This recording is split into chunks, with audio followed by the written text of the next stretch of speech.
Hi. I don't know how to make this. I have this little new stand. Well, that's not working. Let's see what happens with this.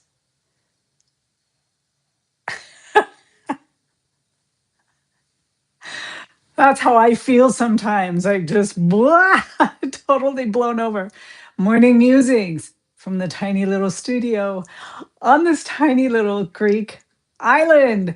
Can you tell I'm happy to be back in my studio? I certainly am.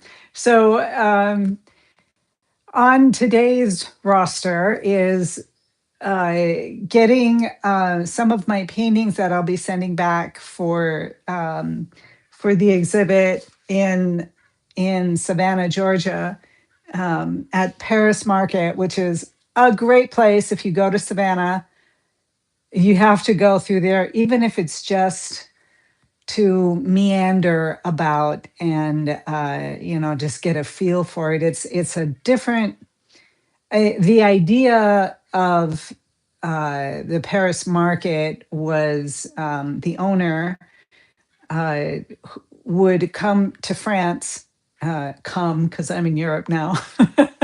She doesn't go, she comes, although I'm not in France, I'm in Greece, but the Mediterranean. She would come to France and to Paris and go through the flea markets and buy these exquisite things, because if anybody hasn't been to the flea markets in Paris, you can't really know what I'm talking about. You can find things priceless, gorgeous, maybe not priceless. Okay, that's an exaggeration, but very, very high quality, gorgeous things for for 10 euros. And she would go, this is many years ago, she would go to these markets and buy all sorts of beautiful things for the home, dishes, vases, paintings, whatever, all sorts of things, and bring them back and sell them in her store in Savannah. And it was quite a unique place because uh, I think it's the only place that I know of in Savannah, Georgia. When you walk in there, uh, you feel like you're in Europe in some way. Not exactly, if you live in Europe, but it's it's just a gorgeous place as a store.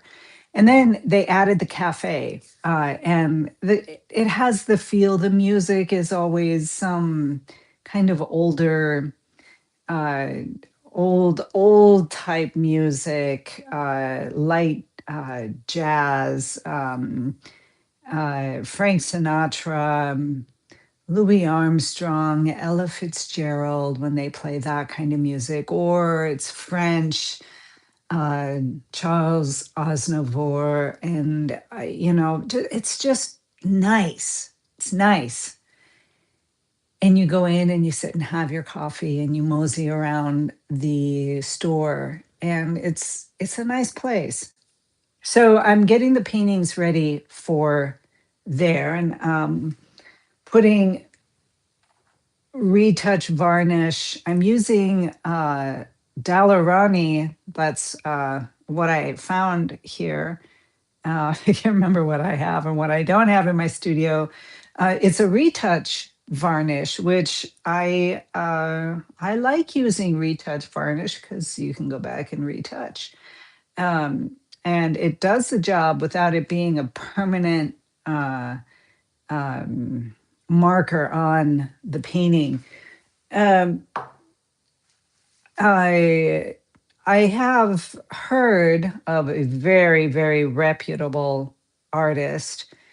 Uh, he uses liquid. He will pass a very thin coat of liquid on top of the paintings, and that makes it permanent. You can't go back in and take the liquid off and rework the painting, or fixing it. It's it. It's done. And you think, well, um, is that something that I want to do? And then there's the problem of, will liquid yellow the painting over time? I think that is valid, that it can.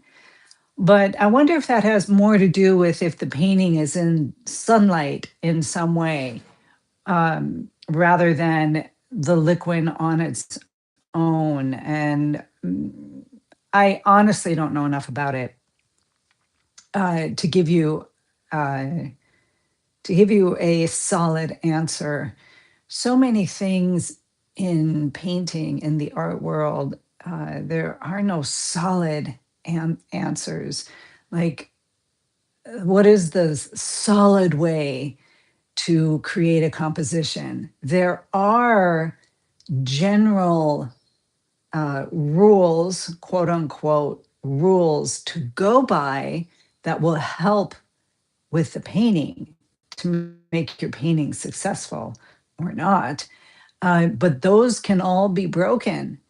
Every single rule that I have learned in painting uh, can be broken. And you say, well, what about fat over lean? What if you put lean over fat layers of paint in oil painting? Well, then it's going to crack. And you could say, well, if you're painting a landscape, then that might be a failure and it's a rule that you should go by. But what if you've got areas in the painting that the cracking might be useful? There's a lot of paintings out there that use that technique in areas to create the cracking form. I wouldn't say in a typical landscape or, animal portrait or something like that, but all rules in painting can be broken, and you wonder about it. And then I ponder with it and think, well, what about in my life? Can my rules, or the rules that I believe in, be broken? And most of the time the answer is absolutely, they can be broken. And not broken to do harm, which people do, and I can do, and I have done in the past. Um, so I would not suggest that you break the rules to do harm, but if you're breaking a rule to push beyond your boundaries to a new level of understanding, these are the things going on in my mind today in my tiny little studio.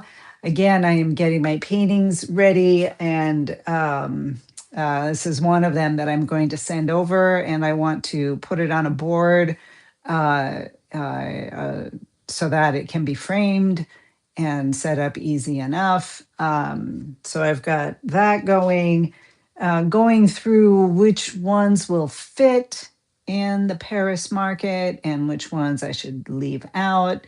I'm not going to send a whole bunch of paintings, um, but a nice little chunk to just try it out and see, is it a place that I want to be um, bringing my artwork and setting up there and painting for the Paris market? Or is it something that, okay, um, maybe I do for a little while until I get into a different gallery, whether in Savannah or elsewhere. So I have those things going on. I also have a commission, which I'm very excited about, for a dog portrait. And I love painting dog portraits or cat portraits, just animal portraits generally. As you can see, I've still got my sheep up here that I'm working on.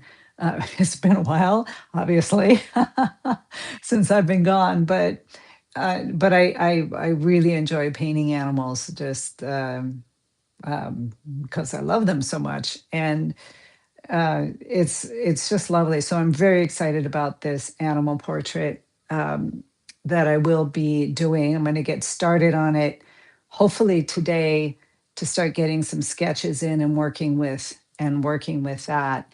So we're up to 10 minutes. I'm going to get back to work here and start getting reset up to do some filming and making some videos for my YouTube channel, and getting back into the swing of things. So, with that, you guys, be inspired, be creative, be you. Have a great day, and I will see you all again tomorrow.